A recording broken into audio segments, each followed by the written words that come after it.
The Mets lost and this movie was just annoyingly mediocre.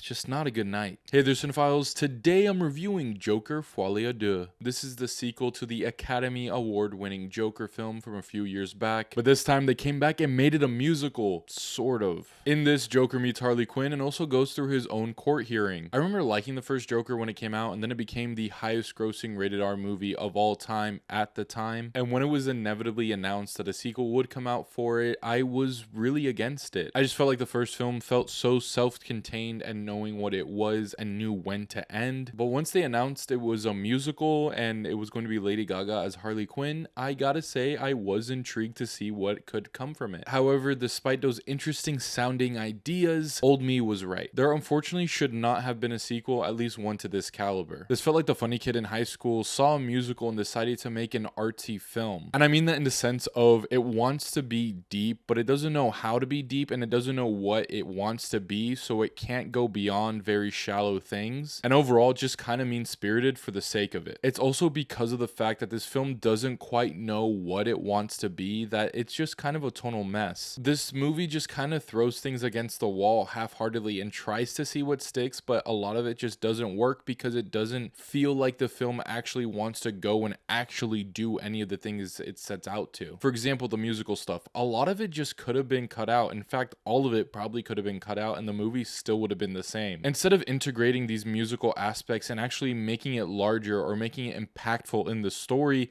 it just kind of pauses the movie along the way. And as a musical lover myself, there isn't exactly one scene that I'm dying to get back to despite having Lady Gaga as one of the singers in every one of these songs. There's one that I might go back to, but even then she's just reduced down to a role of dancing, which there's nothing wrong with that, but I don't know, there was just a lack of true vision and you really feel that especially in the musical scenes. This lack of vision is also felt in about every single plot point along the whole film. There are so many things here that you see coming a mile away and it's all just not great stuff. Especially that ending. I was so hoping they wouldn't do the thing that they did, and as you can tell that they're gearing up for it, you see it coming and you just, I don't know, you're hoping it doesn't do it, but then it does, and you're just left with a blah taste in your mouth after it. This film on paper just sounds so intriguing, but once it's actually delivered and you're watching it, it's just kind of a bore. I honestly do wish that this movie was at the very least worse because I just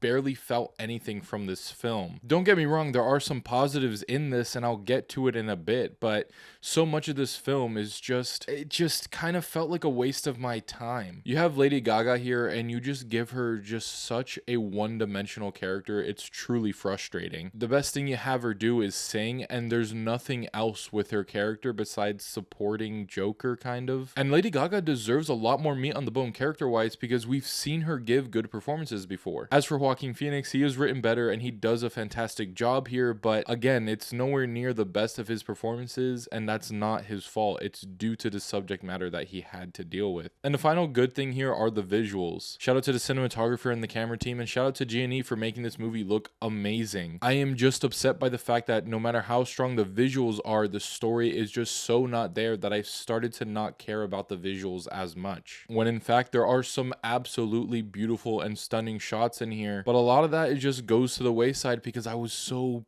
bored by the film. There's a lot of competent stuff in here, but so much of it just falls flat that you kind of forget about the good stuff. And what's most disappointing about this film is that it seemingly swings for the fences, but it doesn't really do it at all. It could have went so much harder into the musical stuff. It could have went so much harder into the Harley stuff, and it could have went even harder into the Joker stuff. But instead, you just regress heavily from the first film. Not saying the first one was a masterpiece, but my goodness, at least that felt like it was doing something. Here, it's doing stuff, but there's nothing underneath it, and the first one was shallow enough as is. It's really unfortunate that the longer the film went, the more I thought to myself, what are we even doing here? And especially by the end, I felt that. In the end, Joker Folie Deux is just a massive disappointment for me. It's not one of the worst films of the year, but it's definitely something that I thought I would have more thoughts and feelings about. After the screening, I was talking with my friend about the film, and we both just kind of agreed we wished at least it was at least a little better or a little bit worse, so that way we actually felt something and wanted to talk about this film. Instead, we just got a movie that we're gonna forget about not too long from now. I give Joker Folie Deux